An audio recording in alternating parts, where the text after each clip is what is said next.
Yeah, we're talking about Friday the 13th. Yeah, to preface this before we get into this conversation, I'm sorry to any diehard fans of this series. Also, who hurt you? Who hurt you? Who hurt you? But also, like, I'm sorry for the conversation that we're about to have. I like a couple of these movies to varying degrees for varying reasons.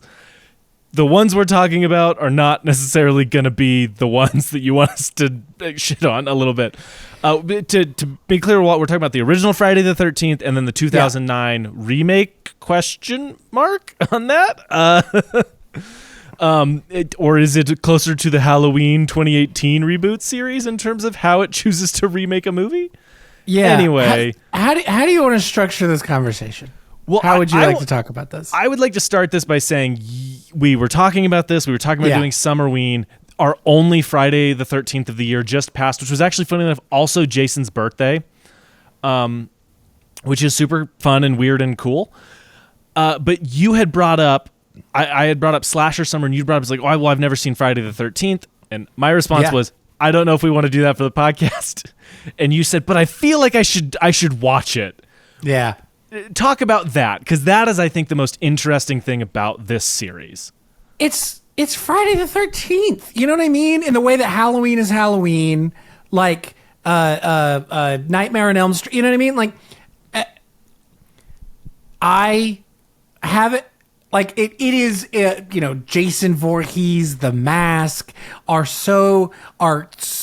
hold such a place in the cultural lexicon, in the cultural landscape, and so like I thought that it would be good for me to watch it. Is maybe as you know what I mean? And like it's I do Friday agree the with 13th. that. I think it's a movie that you should see, right? For all those reasons, Yeah. for the amount, the chokehold this series had for like 15 years on pop culture, and has remained having in a different way. We haven't seen a Jason movie since 2009. Which is kind of crazy to think about. Which is a crazy thing to think about. But I think it's a movie everybody should watch, specifically if you're like into movies. It's one that's like, it's important. If you're a horror fan, like it feels like horror 101 kind of. The unfortunate side is the original Friday the 13th is like just a boring movie. Nothing happens for so long. There's only like one or two good kills in it. None of the characters. Yeah, well, none of the characters are very memorable. It's just it is the weirdest, most boring movie to become a mega sensation I can think of. Yeah, that's the thing is like, I had before the pod, I hadn't seen Nightmare on Elm Street. Mm-hmm. I hadn't seen others. I'm trying to Blair Witch, like all these other like classic horror movies. Texas Chainsaw Massacre. That was the other one I was trying to think of. It's like those like had something and did something. And this movie, this is my review for the movie, and I feel very strongly about this. It's like if you look back fondly on I'm not talking about the franchise. Obviously, I'm not talking about the franchise. I'm sure there are other ones in the franchise that are way more fun, cool, weird, interesting, whatever. I get that. I mean, one of them's fucking Jason X, where he goes to space or some shit. Which, by the way, so my Friday the 13th was watching the last two I hadn't seen. Jason Goes to Hell. He doesn't. And Jason X back to back. And let me tell you, dude, Jason X, not a good movie. I had the time of my life. That movie is so entertaining. That's what I was hoping for at the very least. But like, I feel like if you look back fondly on this movie, you were quite literally only thinking of the last 10 minutes. Completely. Almost specifically the last 30 seconds. Correct. Yeah. Look, spoiler alert for this very old movie. If you don't know this at this point, I don't know how to help. But Jason not even being in the first one. Jason, as we know him, not being in the first one. Okay, yeah, all right. That's a way to put it. The hockey, which, by the way, the hockey mask doesn't even show up in number 2. He wears a sack over his head. Isn't that insane to think about that the hockey mask didn't come in till like 3? And then absolutely crazy. Absolutely crazy notion. the Mrs. Voorhees thing that's not bad. That can completely work. And in fact, I think it is the thing in the movie that does work the best of what the movie's doing. Really? There's not much else in this movie that I super enjoy. Yeah. It's the surprise of it, because it is genuinely surprising to find out. Yeah. But also not necessarily from a good way. Not necessarily from the perspective of like, this was set up and of course it had to be her. Yeah. That being said, I do agree with you. It's that last, like, the jump out of the water that cemented this as what it is. That and boobs and butt and horny. Yeah. You know what I mean? Like, I legitimately think that was like a selling feature of the movie, is how horny this movie is. Very true. And the 2009 remake gets that for it. That movie's horny. Okay, let's talk about the things that I enjoyed. Let's start there. The kill on Kevin Bacon, so good. So awesome. Cool. I was like, where was this the whole time? Yeah, the blood drips on his face and he's like, and then out of nowhere, hand. So good. What a good kill. And then the ending with Jason jumping out of the water was so crazy and unexpected. Yeah. That I was like, all right, that was fucking cool. Yeah. Look, and then there's a couple of shots here and there, like she opens the door and he's like pinned to the door. That was cool. I liked that. That was surprising. In terms of like not scary shots, there's stuff in this movie that looks really good. Like that shot of the diner where it's like pouring rain and there's the neon sign. It's like, it has some cool, interesting visuals here and there. The vibes. I don't think it's a bad looking movie. Like that is not my issue. Like, the vibes in it are pretty good. You know what I mean? Like it does have what you think of as summer camp horror movie. It does that well in terms of its vibes, which I credit completely to the score, which is just iconic. You know, is it really? Do you not like it? I didn't know it was iconic in that way. It is I iconic. Think it's crazy. I think it's crazy. Oh, that sound iconic. Okay, yeah, that motif that plays throughout, like that is iconic, and I think that sets the stage in the way that like the Jaws theme sets the stage. Right. Okay. Yeah. That I 100% agree with that. Yes, that is true. Yes. So yes, this is again. I just can't get over because I watched it and was like, what?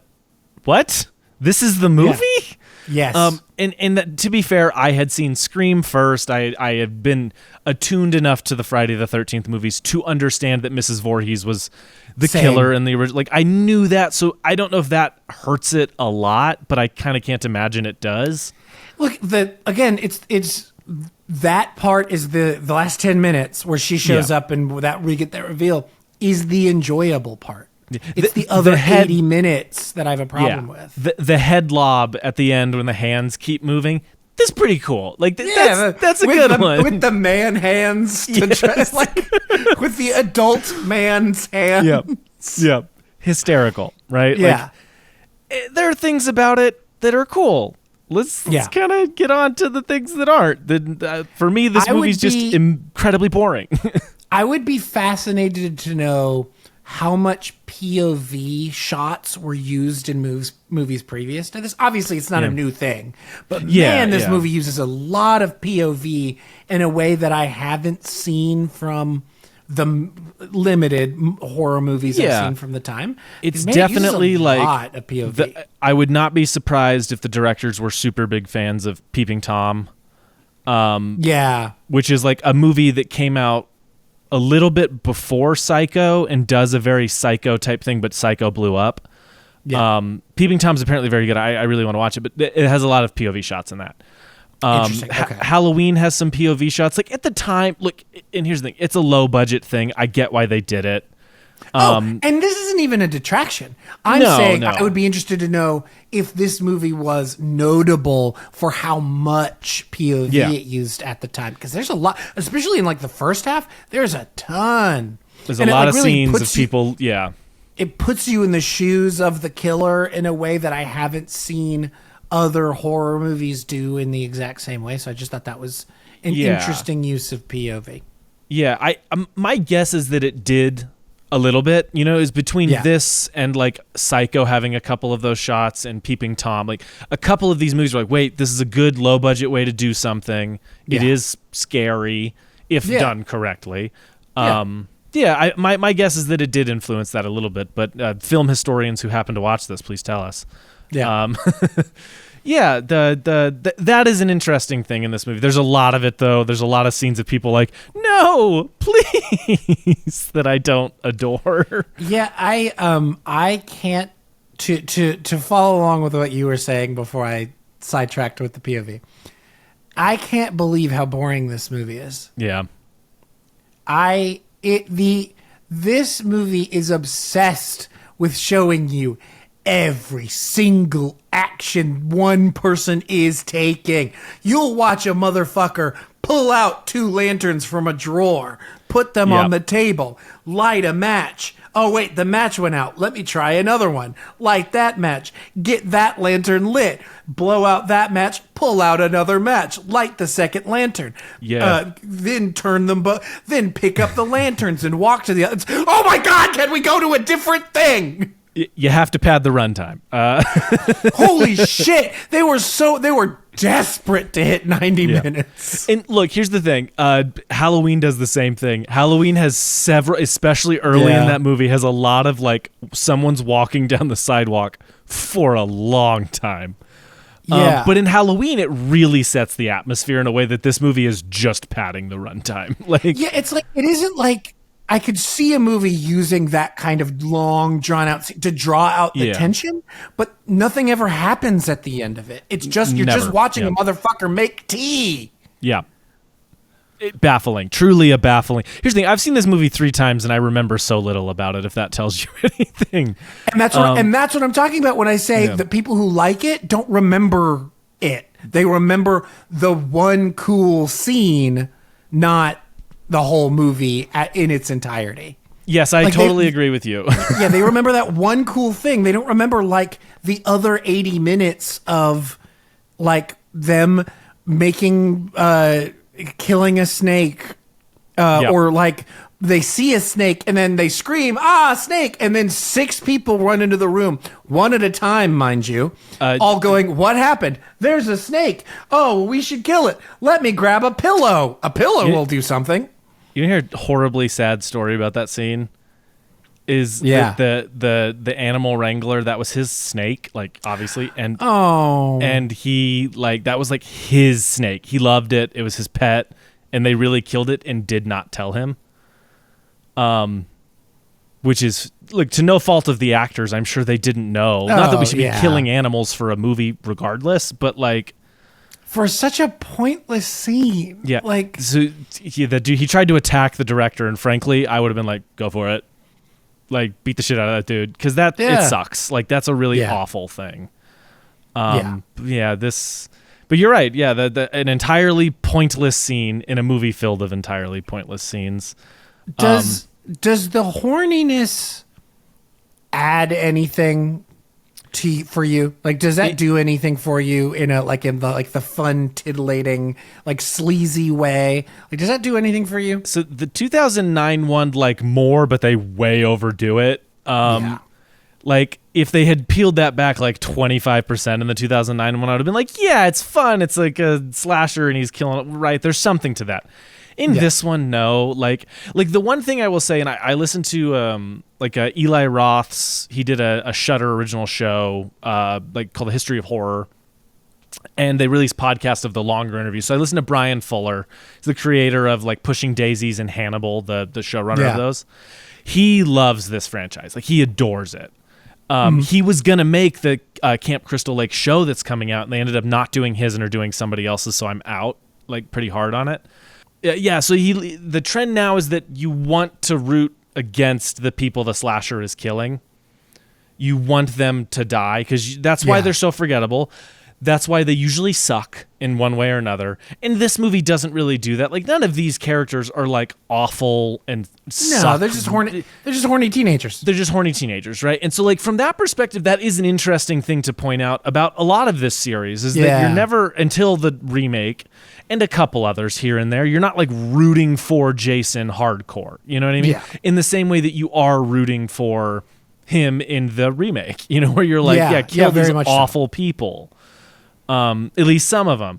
And so there is something to that about the Friday the 13th movies going like, no, we don't want you to want these characters to die. Now, they don't make the characters interesting, which is part of the problem. It's like, but is that even a conscious decision at that point? Because it's like, what you're describing is like, is a macro trend. Yeah. As opposed to this movie, yeah. You know what I mean? Like, I don't even know if that clearly I don't think was like a conscious choice of being like, they're always the bad guys almost. These are going to be just normal teens. Yeah, like, no, it was not a notable thing. They were like, let's do this. Not at all. Yeah. But it is something to point out that this franchise did pretty consistently for a long time. Yeah. Another thing I think is interesting is like, there's like, it feels like the main character is going to be the like hitchhiking cook girl. Yeah. Like it really starts off like really showcasing her and then she dies. And I don't know if that's like, oh, that was interesting, or like if it's or if that's not cool. I don't know. I feel so many weird things about this movie. I'll put that akin to like that is the genre. You know what I mean? Like I think Drew Barrymore in Scream, like that is the genre. There's always a first. Yeah, exactly. There's always a first girl. There's always a final girl. Like that's how the genre has worked. I do agree that this one doesn't do anything interesting with that, and so you do kind of just feel like she's supposed to be the main character. Yeah. And then nothing comes. That's the thing. This movie does not have a lot of setups and does not have a lot of payoffs. Like it's not what it's doing. In a way that hurts it, and for me at least. I don't know.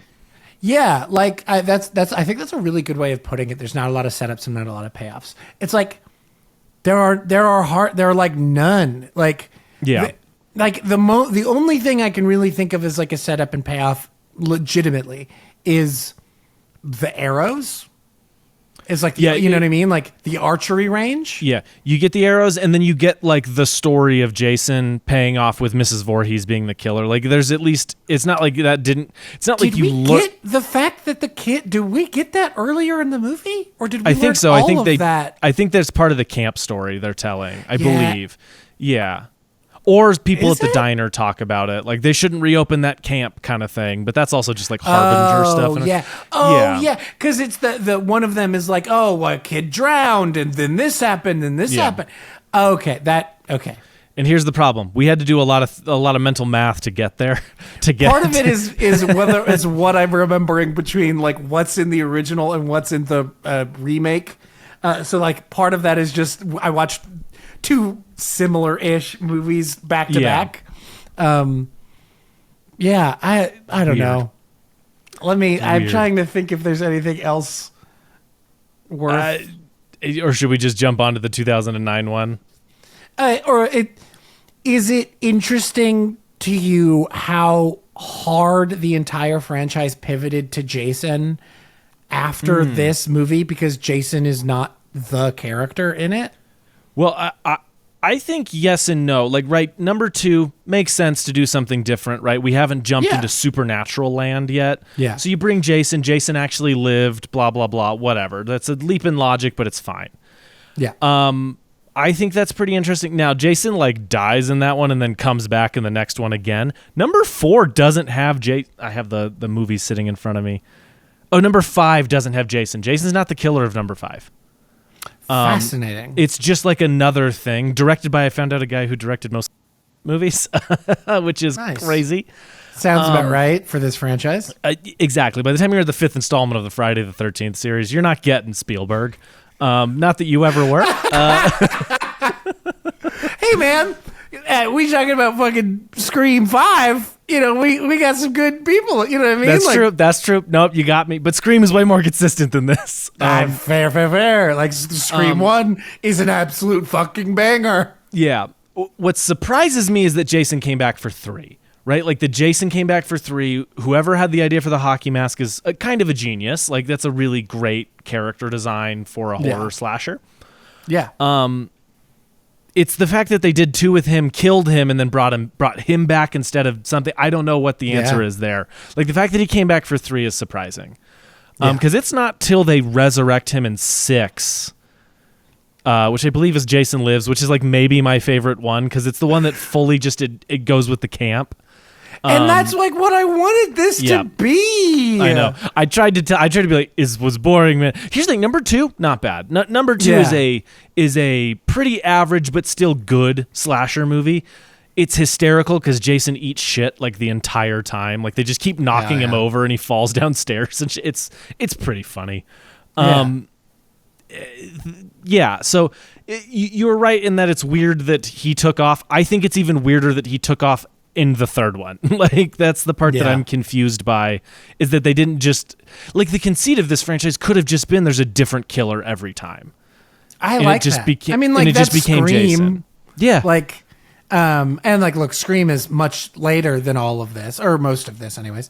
And Scream is definitely borrowing from all of this stuff. Like, totally. That's the whole. That's the whole. But wouldn't you love a summer camp Scream movie? Like genuinely, like at a summer camp, that'd be awesome. Shit, yeah. I would be super into that.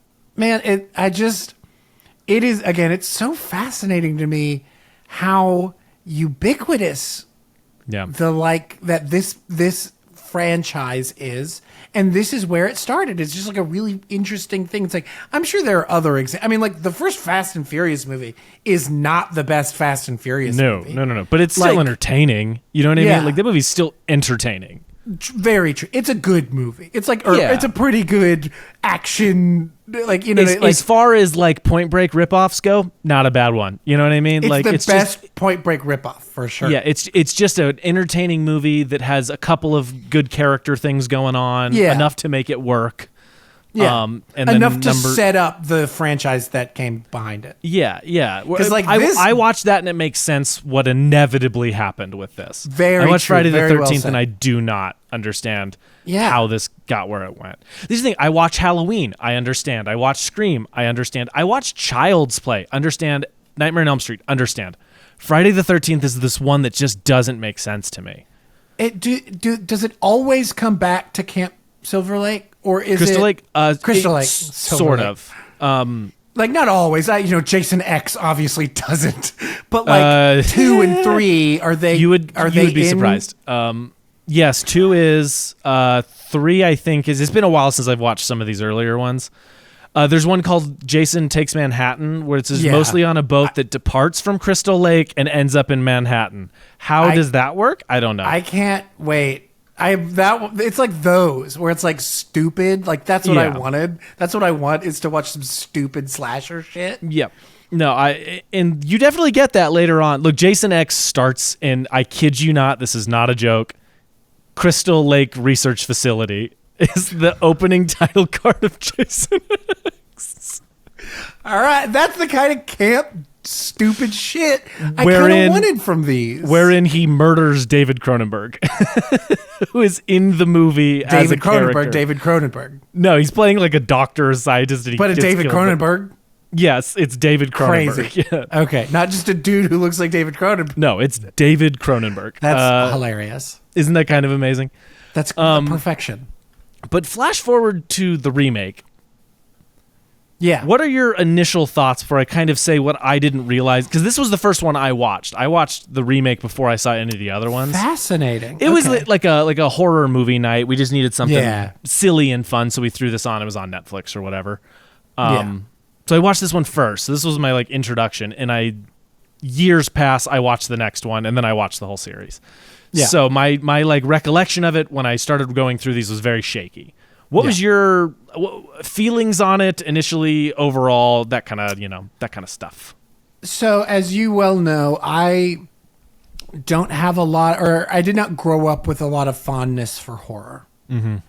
And that I genuinely believe is because I like grew up in a time period, this being that time period, where I feel like the horror movies, there was not a lot of like great horror. Mm-mm. And there is great horror in there. Do not get me wrong. And it is a very specific vibe. So if it's your thing, Yeah. then it's your thing. I have a lot of nostalgia for that era, this era of like these horror remakes that got made a bunch, but they're not all great. A lot of them are quite bad.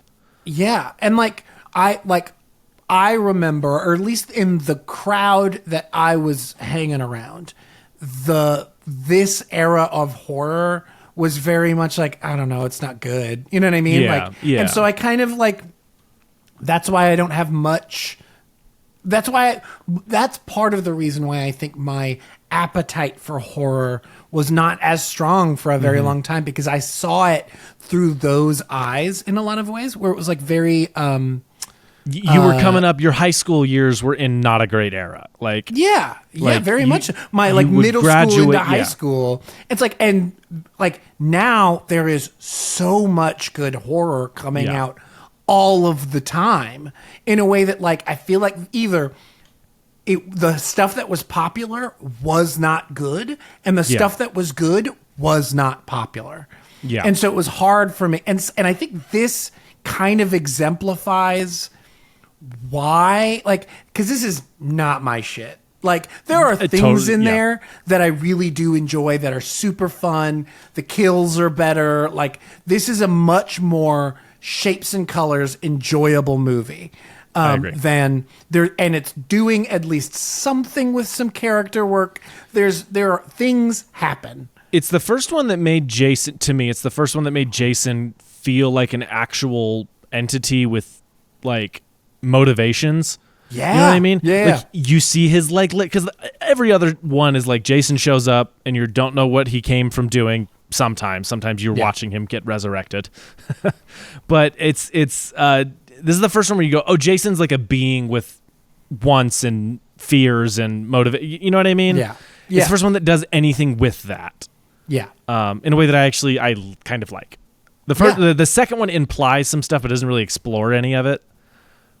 Anyway, continue your if I were to give you my vibe on this is I don't dislike this movie, but I don't like it. You know what I mean? Again, there's enjoyable stuff. I think the horniness of it. Look, don't get me wrong. I love a good horny movie. I really genuinely do. It's just the horniness really gets in the way for me occasionally. Where it's they're prolonged, dude. The one in the bedroom with the camera, it's just that one is so mean-spirited. Yeah. In a way that at least that one at the beginning in the tent is oh, these two people are in a relationship and are dating, and it doesn't feel as gross and mean. The topless girl who's skiing, and then that one also just blech. Yeah, it's when he look, the kill when he kills her, great kill, and then he lifts up and you're I didn't need that. Okay, yeah, I didn't need that either.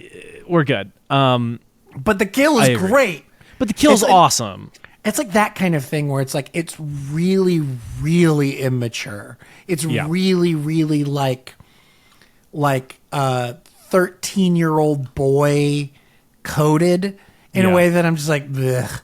It's the bad version of Deadpool. You know what I mean? Where Deadpool is immature humor and silly, dumb stuff, but at least that one has the heart and restraint not to be gross about it. Yeah. In this specific way. Yes. I completely agree. The horniness and the sex in this movie get way in the way of it. Yeah. But overall, I think the movie looks pretty good. I think it sounds pretty good. I think the performances are good for what they're trying to do. And I do agree. I like the kind of pathos that they try to give to Jason. I think that's at least interesting. Well, and this is a remake of 2, which is something that is never talked about. Fascinating. Yeah. 2. This one incorporates 2, and then a lot of the rest of them where Jason's immortal, and we don't know why, whatever. But it starts with the sack on his head, and then he gets the mask. This is a remake of 2. It even it establishes at the beginning that 1 happened. You know what I mean? You see the ending of 1 remade. Yeah. nobody talks about that, and that is what I think is the most fascinating decision about this, because we would later see a lot of these other series do this. Halloween being the main one that was just like, no, we're just going to be a sequel to the first one and just ignore the rest. Instead of just now, that being said, you have to, right? Like, Jason is such an icon now, so you have to, but they didn't have to keep the same backstory. They could have made Jason an entirely different thing, not had any of the mom stuff. But they chose to, and I actually think that's like kind of a fun choice, right? Yeah. To like establish it up front. You know what Friday the 13th is. This one's going to be a little bit different. You know, it's not going to have nearly as much of the camp stuff. Is this like a remake of 2? Is like much more than just the fact that it's like Jason and he's big and strong and wears a mask? Well, 2 deals a lot with the relationship to the mom. Okay. But 2 is still like a summer camp thing. Like, they're opening the camp, and you know what I mean? So like, this still does all of that stuff differently. And 2 is not as mean-spirited. 2's mean-spirited, and then like he's killing people you don't necessarily want to watch die. Not that you care about them that much, but you're not like, yes, get them. You know, like in this one, when he kills the terrible boyfriend, you're like, hell yes, that's awesome. I literally said, Megan was watching it with me, I was like, this better be the most brutal, best kill in the movie. Like, it better, like, and you know what? Fucked pretty hard. I'll say that. That's pretty good. Yeah. Fucking shoves him onto the fucking thing, and he's like, dangling as he's driving off. Like, all right, that was pretty cool. It's a good one. And like, look, this one, fucking scary.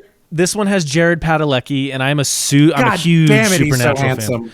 Dude, he's so fucking handsome. Okay, so funny enough, him and Jensen Ackles both did a couple of these horror remakes. Jensen did My Bloody Valentine remake. Not very really? Good. Jared did. He's really good in it, actually. I think for most of it. Jared did right before Supernatural. Literally, the thing he did before Supernatural was the House of Wax remake. So he like. I didn't know he was in that. He's in that, and his role in it is so funny, realizing what he would then later become. I think I've seen like 3/4 of that movie. I think that was a movie that was on like Showtime that I watched one day. That movie's fine. It is a perfectly enjoyable little flick that is kind of not amazing. Gross. It is so gross. It's so gross. But then he does this one. So I'm a huge Supernatural fan. He rolls up in this movie, and I was like, holy shit, I don't remember him being this hot in this movie. God damn it, he's so good looking. He's jacked. So good looking. Yeah, he is. The Supernatural struck gold and maybe ruined television in that you had to have that type of guy. You know what I mean?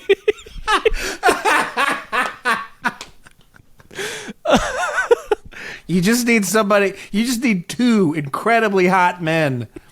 And they're like, all right, I guess this is how we make every show now. Every CW television series from now on will be based on that one idea. I mean, it's like, yeah. Yeah, but like, he's good in the movie. You know, he's doing the absolute best with what he's given.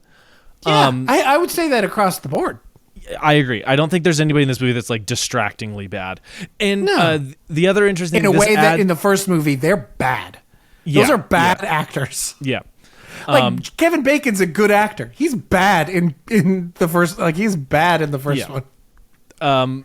But this one, so the other thing this one borrows is like the psychology of Jason and his mom. Like the head thing is from the first or the second one. Gross.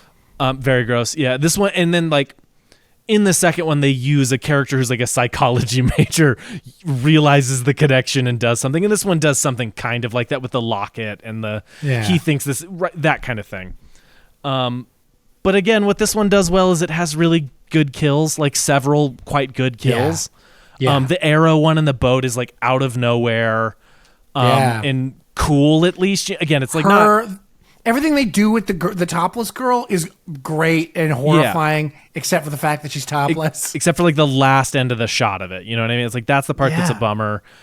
I don't. It has some fun like reveals and reversals and self-awareness about it. Like when he opens the meat cooler and the shed and it's meat, like it's got some stuff that it's doing that I actually like. I am so disappointed that they did not use that bug zapper outside of the shed. Because they show you that bug zapper. And I'm like, somebody's going to get electrocuted. And I'm like, And it never happens. I was so disappointed. Well, and then how do you feel about how this movie looks? Like, genuinely, I don't have a hard opinion on this. It looks like all of the ones from that era did.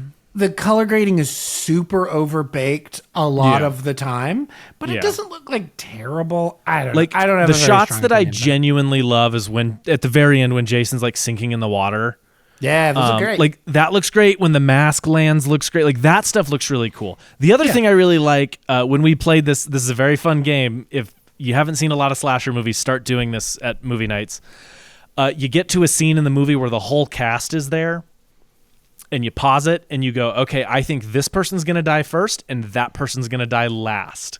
So you're rooting for Jason, right? Like you're like wanting the slasher to. We have done that a bunch. We got to do it twice in this game. In this movie, because we didn't realize that the opening sequence, they were all going to get wiped out and then a new cast was going to come in. I actually think that's super fun. It adds a couple of cool kills and like interesting things.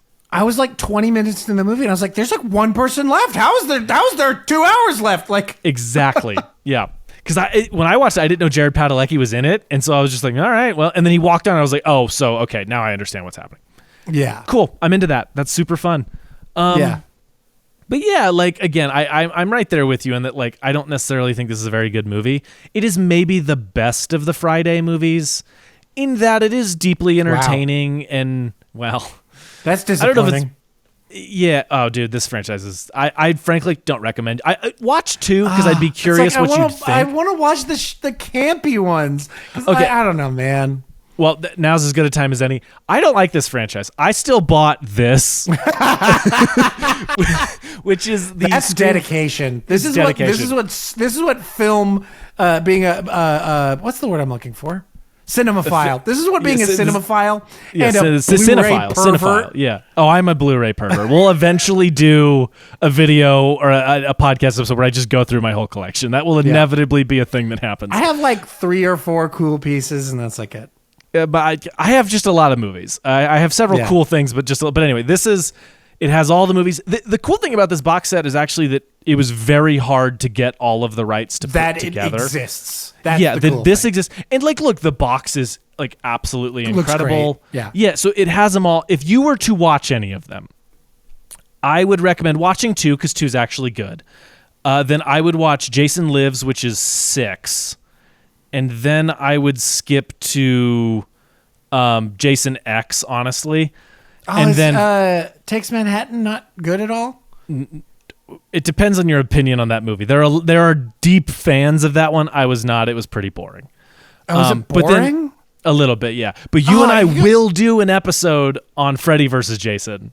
Okay, yeah. Because I think that is a camp classic. That movie is incredible in all of the best, most fun ways. Like, remember when they were making, AVP? You know what I mean? Like, remember when they did that? I deeply want that back. Actually, like, why haven't we gotten like Child's Play, like Chucky versus Ghostface? Like, why is that not a thing that we inevitably didn't? You know what I mean? Like, why? Yeah. Do it. Why have we not gotten DC versus Marvel? Yeah, I'm serious. Frankly, I would be into it. That'd be there's cool. There's like a couple of comic books. Yeah, they've done this a couple of times. Like, they should. Anyway, if you were to watch them, those would be the best ones. Or if you just want to be a complete, like, I love these horror franchises. I'm fascinated by like why they kept going and stuff like that. So I have seen all of the Child's Play, all of the Scream. I'm all of the Friday the 13th. All of the Final Destination. I'm working my way through the Halloween. I think I have like 3 or 4 left. And then I'm going to watch the rest of the Omen movies. Like, I just am fascinated by this weird part of horror that, like Mike Flanagan joked, he wants a horror franchise he starts to inevitably get a From Space or Into Hood sequel that he doesn't necessarily make. But like the true Friday, true Friday the 13th treatment he wants for one of his, which I am in full support of. Life of Chuck Into Hood. Yeah, Life of Chuck. I would watch the shit out of that, though. You know what I mean? Like, hell yeah, big dog. So anyway, those are the best of the campy ones. Any other than the terrible boyfriend? Are there any kills in this one that particularly stood out for you? I'm trying to think. The sleeping bag one is horrifying to me. God, yeah, that one's horrible. but in a way that like in a can't be over the top way. Yeah. The axe where he throws it and it, oh, guys, help me! And then he picks him up and throws him on top of the axe and pops out through the other side. That one's a good one. The cop getting a skewer through the eye or whatever. Yeah. Crazy. Yes. I like the arrow one just again because it's like, why does he know how to use that well? Hilarious. Yeah. He grew up on a summer camp. I don't get it, but sure. Yeah. And then just because it's so unexpected, like it made me jump. I was like, oh, okay, cool. Yeah. I didn't see that one coming at all. Yeah, so it's like that's a fun one, you know. Anytime an arrow is involved, because it's just a pretty scary weapon when you really get down to it. So that's a pretty good one. Oh, right at the beginning of the movie where the sister gets abducted, but like she's in the house with the boyfriend, and he's like stabbing up through the floor. Yes. And he's like stabbing through his hand and stabbing through his foot, and then like that one's like, it's like, God damn, he's a freaking surgeon with that thing. He is a surgeon with that machete. Oh man, say what you want about this guy. I also think this is the best design for Jason. I don't know if that's controversial. This is the one that feels the heaviest. Like his clothing feels heavy and dirt. Yeah, like it's maybe my favorite one. He looks the grossest. Well, maybe not necessarily the grossest. There's a few where he definitely is just a zombie. But I'm into this. I like this design. Okay. I like this version of one thing that is so worth shouting out. Does this movie use any CGI? Oh, that's a good question. I'm sure a little bit. It has to, right? Like, does it? The head stab and the lift, like that's got to use something. Because doesn't her eye like? Okay, I don't know. Okay, maybe something like that. I don't know if her eye moves. I could not spot a single like clear usage. If it was used, it might have been extra blood or something like that. Yeah. But all of the kills committed. Are super practical in a way that I was like, that super deserves shouting out. Dude, there's all of the kills look incredible. And I don't know if that's I don't know if that's that director kind of thing, because there's a shot that I loved telling people what the CGI element of it is in the Texas Chainsaw remake he made. There's a shot where I literally lean over and I'm like, "That's what part of that do you think is CGI?" And everyone says the same thing because it's impossible what they did. Yeah, it's so cool. So when we watch it, I'll find the clip and I'll have us watch it and stuff. It's very cool. But I agree. That's the part that's fun. I pulled up the Wikipedia page for it at one point during the movie because I wanted to see where it was shot, because I was like, man, this looks like Texas. Is it shot in Texas? And then I think I saw a thing talking about there is a 25 shots. Only 25 shots in the film had digital elements in them. That's awesome. I don't know how much of it was digital, like in those shots. Like it could be as much as painting out a cable, or as much as like so much of it feels so practical in a way that I like really, really, really dug. Yeah, I'll give it that. Super cool. Like I will give it that. Yeah, that is a truly I love seeing that, and I think that's common in these horror movies that people are like, no, I like this because of the craft, and I like this because of the fun, weird, gross, goopy shit. Yeah, and then there's other ones from this time period that are like super CGI heavy, and like, the kills don't feel as good. The invention of CGI blood splatter is one of the worst in all of cinema.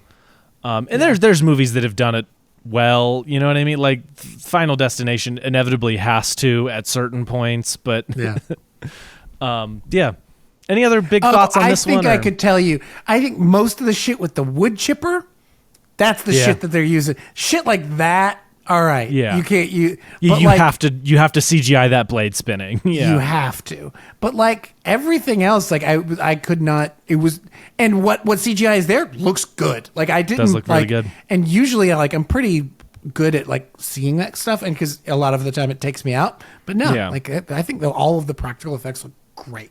Yeah.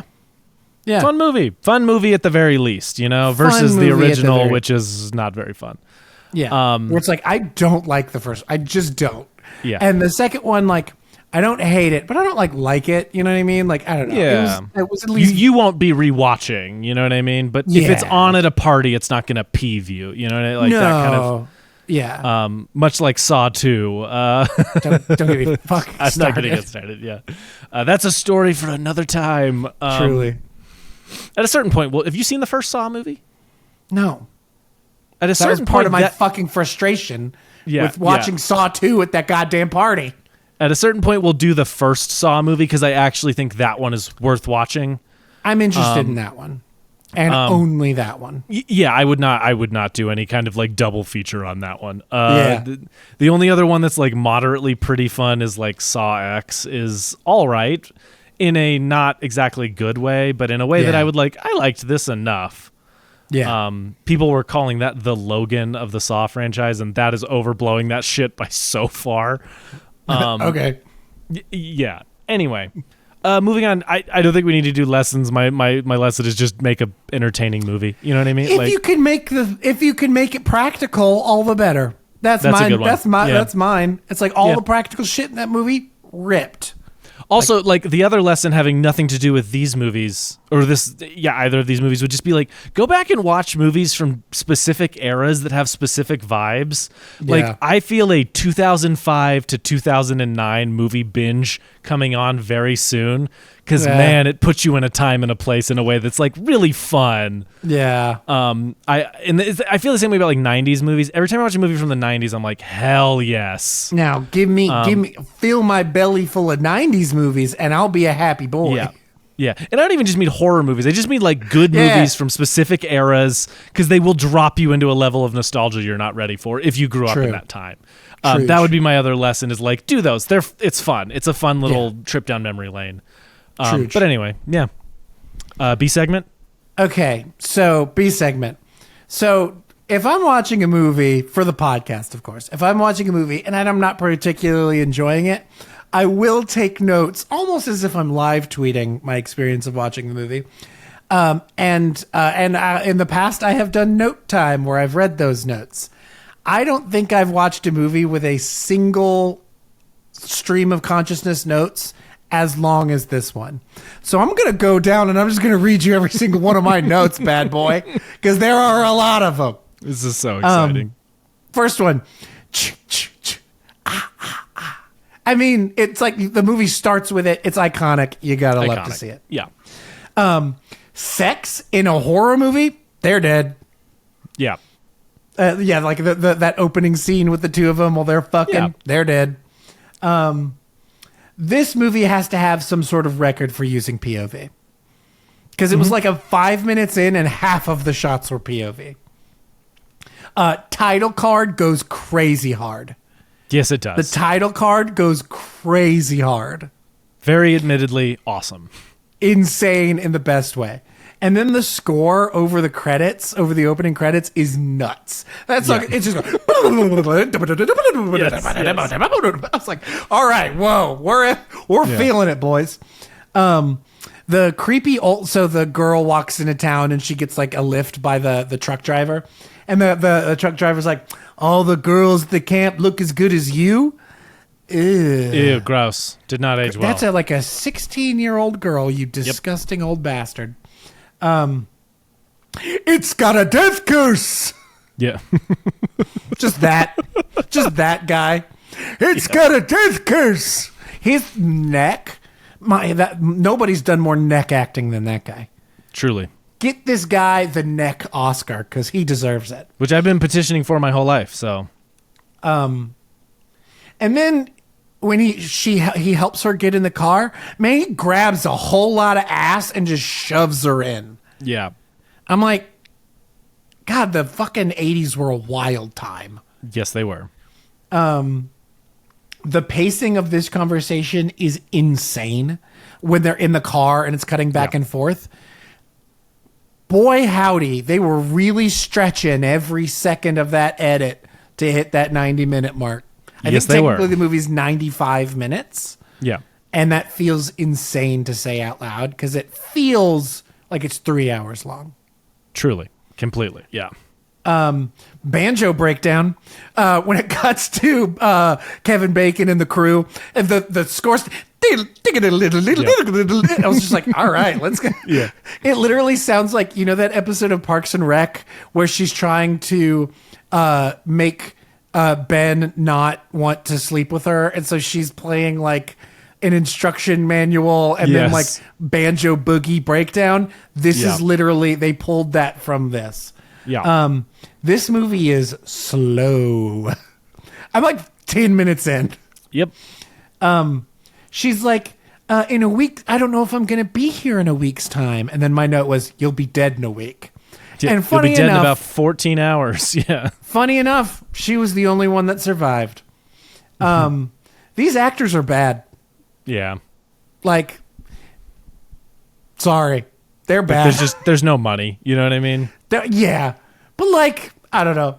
I feel like I made an homage to this movie without ever seeing it. So The Pine is a short film I made a decade ago. Almost a decade ago. That scares me to my core. And holy shit, it really feels like I was making a parody of this, or not parody, but like an homage. I would say a parody, but in the same genre for sure. Yeah, I was just like, there's so much of this was like, did I do that? Like, yeah. Not to say that, like, I've seen movies that were inspired by this, and I was inspired by those. Yeah, so it's like, that's what, there's a direct link between what I made and funny, this. Yeah, it's just funny where it's like, man, like I was really doing that. In a way that I think is funny. And don't get me wrong, The Pine also isn't great. So it's better than he's giving it credit. The actors are definitely better. That's true. Absolute belly flop of a dive. Kevin Bacon dives into the water. Awful. Absolutely fucking belly flops. Animals were harmed during the making of this movie, and it's not funny. It's just sad. It is truly terrible. The Native American headdress was a lot. Rough. Yep. Look, it was 1980. It was a different time, but still notable that's not great. You're all doomed. Yeah. Yep. That guy is my favorite actor in the movie. How is there an hour left? Mm-hmm. I was like, I got to this point and I was like, how is there still 60 minutes of movie? That's definitely what lightning looks like. Where they're like looking out over the lake and there's just like a camera flash. Yeah. In their face. You've seen lightning before, yeah. Yeah, that's what a lightning looks like. Strip Monopoly sounds like the only fun version of Monopoly. Yeah, probably, yeah. I mean, they did. Like, I was like, Kevin Bacon, you're getting... Sorry, bud. You're getting busy, and then you either get busy, or you get busy dying. Yep. I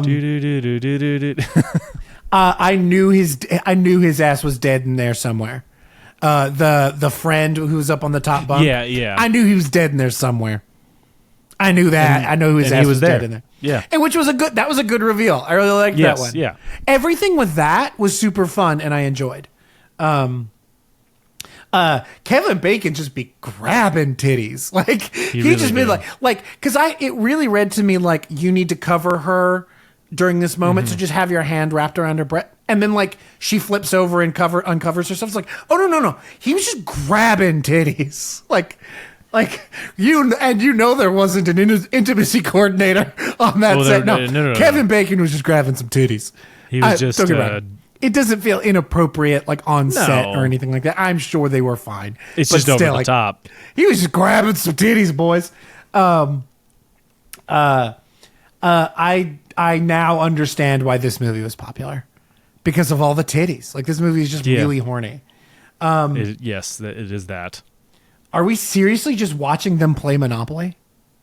Yeah. Like we're just watching them fully play Monopoly. I love that she rolls too, and she's like, double sixes, I gotta go again. And it clearly didn't roll a 6. Like she rolled like a 3 or something. And you're like, well, the line said it, so I did it. Yeah, so I had to go with it instead of rolling these dice off camera. Yeah. Finally something cool. The Kevin Bacon murder was genuinely scary. Arrow kill is the best part of the movie. It's so good. That one's like genuine inspiration. This fucking rips. I wish anything like this happened ever again in the movie. This movie will show you every second of someone washing their hands. It sure will. Steve is alive? I thought that dude was dead. Because he drives off in his Jeep and then he shows up at the diner. Because this is the thing. So they just drive the exact same blue Jeep. Because Steve, because you see the blue Jeep pull up and she's hitchhiking, so you think Steve is the one picking her up, but no, it's actually the murderer. Yeah. And then we see Steve at the diner with his blue ass Jeep. So they just drive the same car? Yeah, coincidences happen. Yeah.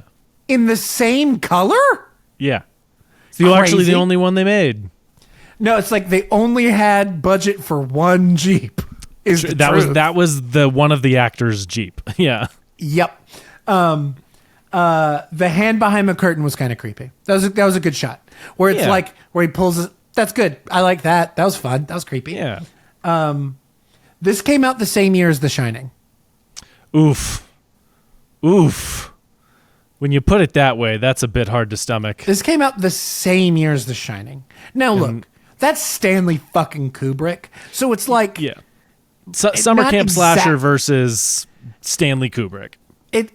Making an adaptation of Stephen King. So it's like, look, it's not exactly a fair comparison, but I'm going to do it anyways. It's Coughing Baby versus Hydrogen Bomb. I mean, that's what it is. Like, literally. Who the fuck was yelling, "Help me"? You got me. Because it's a kid. Well, I mean, like it's Mrs. Voorhees, but like it was a kid. It was a kid's voice. Yeah. Was it Jason? I don't know. Maybe. Finally, something is happening. The oneer showing the cut line. So they go to the whatever administration building, and they break through the door, and then they walk in, and then they're like trying to get on the phone, and like we see them through the windows and stuff, and then the camera raises to show the line is cut. Yeah. All right, that was a good shot. Yeah. I like that. That was a good idea. That's using the power of cinema. It's using the power of film language to reveal something in a way that was like genuinely inspired. Yeah. The fact that we haven't seen the killer once is kind of crazy. True. Like at this point, we saw when the really nerdy douchey guy sees the person at the cabin, and then they walk away, and then we see them then, but we don't get a good look. Yeah. But then like we never see anything ever of the killer, obviously, into the very last moment, which I think is kind of crazy. Like that's kind of actually interesting. This movie will show you a dude lighting 2 lanterns from start to finish. Do people like this movie? They do. Like that's where I was at this. I was like, really? This is not as well remembered by any means as a lot of these other ones. People do like this movie though. Yeah. They're basically all dead. How is there 30 minutes left? Instant coffee? Instant? Gross. Do what you got to do at the camp. This movie will show you someone making coffee from beginning to end. We see every step in that coffee making process. They do it the same thing in Conclave, and none of us complained. What do you mean? You know what? You're right. I'm a fucking idiot. And they were desperate to hit the 90-minute mark. Bill being stuck to the door is fun. The fact that he was stuck to the door with the arrows and shit, I like that. Yeah. That was a good reveal. I like that. That was fun. Is there going to be a Psycho style wrap up where we learn anything about the killer? No. Kind of yes, because she just goes, well, my son Jason died and they were supposed to be watching him, so I killed them and then I couldn't let anybody come back. So we kind of got that because I was literally expecting the last 15 minutes of the movie to be wrap up, to be like, all right, we got the guy. So what happened? Well, he was actually a woman. That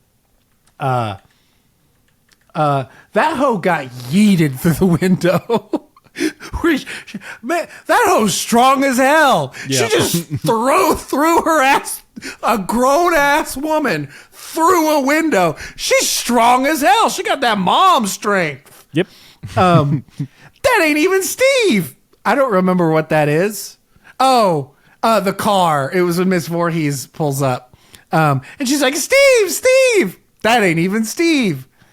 Steve. Voorhees! Finally! Because she said, I'm Bethany Voorhees. I don't remember. Jason! They said the name.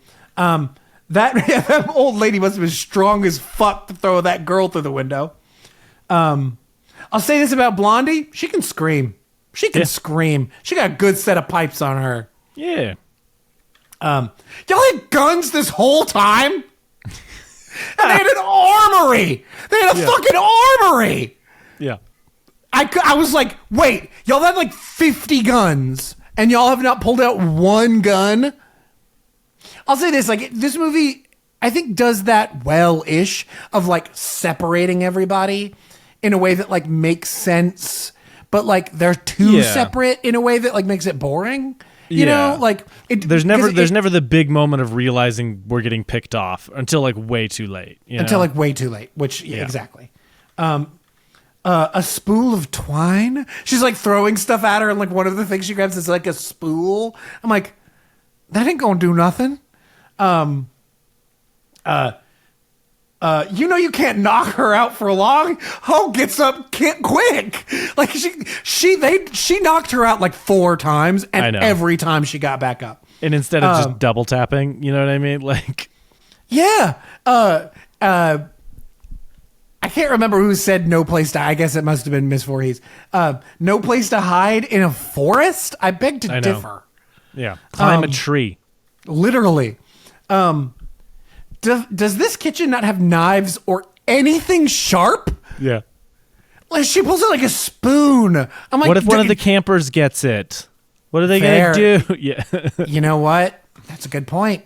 But man, if they want to make a steak at any point, they're screwed. Yep. Here's Johnny looking ass, which she like breaks down the window and like shoves her face in. I literally was waiting for her to go, here's Voorhees. Or here's Jason. Stab her. You've knocked her out like 10 times and she keeps getting back up. Yep. Stab her ass. I know. Slow-mo. She's dead. Like the minute, like this, like she grabs the machete, it cuts to that shitty 80s slow-mo where it isn't actually slow-mo. It's 24 FPS slowed down to 12 FPS. And I'm like, she's about to cut her head off. I was like, oh, what a reveal. Not the fact that I'm going to see her head cut off, but this is how I know she's about to die. Yeah. Her head getting chopped off. Good shit. I like that. Good shit. You're just going to canoe away with no paddle? Like, she just gets in the boat and starts using her hands. I'm like, there's another boat, like, right there. I'm sure it has a paddle. Walk up the road. Or what a weird... I mean, the choice was to get her into the lake so that we could get the reveal. And then my note for that was, okay, that ruled. That was good. Yeah, that's, like, again, it's like, it's from a much better movie for 1 second. Yeah. It realizes it can do something fun and surprising. Finally, and it's the last 10 seconds of the movie, and then she wakes up in the hospital and I was like, "Wait, what? Did that just happen?" Or like, yep, it's a dream. I think. What a bad movie with a crazy ending. I know. So yeah, those were all of my notes on that movie. I enjoyed writing notes about the movie. That was the most enjoyable. Again, experience. Apologies to fans of this franchise. It's not for us. Who hurt you? There are better movies, Pookie. Go watch watch a better movie, Pookie. Go watch Scream. Go watch Friday the 13th. Nightmare on Elm Street. Go watch, you know what I mean? Yeah. Yep. At least those are fun. Like, go watch Texas Chainsaw Massacre. That movie was older than this and it rules. Yes, it does. I can't that's the part that's crazy to me is like that movie's like old, like several years older than this and is so much better. Yeah. Yeah. Look, bad movies get made today, even though the fact good movies were made before. But it's like, man, like that movie's scary and creepy and weird. Yeah. Take some notes, man. Just like we do. We learn. Yeah. Take better notes. Take better notes. Because they definitely took notes. They just didn't. Yeah. They didn't get it. They didn't take the right notes. Yeah. College roll paper. We need Cornell style notes. Yes, yeah. Recommendations. For a Friday the 13th themed one, there is an episode of Psych called Tuesday the 17th. Love it. And it is a Friday the 13th send-up. I rewatched it. It is so funny. I love Psych very dearly, and that is a very good episode. So if you watch these movies and want to watch a funny episode of Psych, Tuesday the 17th, it's in season 3, I think. And it's a total absolute banger of a comedy episode. My other recommendation is The Life of Chuck. I went and saw it, and it is breathtakingly good. I was moved to tears throughout a lot of that movie. It is so good and so life-affirming, and everyone who's in it is just doing amazing work. I cannot recommend that one enough. Go see that movie. If you support anything in theaters, support The Life of Chuck. It's one that deserves to get fanfare. Is this like an adaptation of that show, Chuck? No, it's not. Just kidding. Funny, Remember Chuck? I have seen all of Chuck. You've seen all of Chuck? I watched the whole thing. It was my work show for a while because I could watch stuff while I was doing things, so I'd watch it at work. That's the only reason. The show's not that good. The Life of Chuck is genuinely a movie that we should support in theaters. So if you can still see it, go see The Life of Chuck. It's a beautiful, beautiful ode to life. And I loved it so much. But those are my recommendations. Love it. I don't have anything relevant. I don't even know if I don't have that much to recommend. I've got one album that I'd like to recommend. My favorite musician on the planet, Andy Schaaf, has a side project called Fox Warren. They released their first album a few years ago, and they just came out with their second album called 2 within the past couple weeks, and it's really good. Andy Schaaf's usual stuff is very like indie folky, singer-songwritery, Baroque pop is how I've seen it described previously. This is much more like 60s rock kind of vibe. Think like late era Beatles is, I think, a good comparison. Much more electric and electronic than his usual stuff, but it is very good, and I highly recommend it. Hell yeah. Awesome. I feel like I have other things to recommend, but I can't remember any of them. Well, you have an album, an episode of a TV show, a movie in theaters, and 11 or 12 Friday the 13th movies you can check out. Do we recommend those, though? Look, if you want to take your dive into Crystal Lake, be our guest. I don't know that I would, but anyway, you have all these options, so you guys should all go do that or don't. I don't know. Live your life.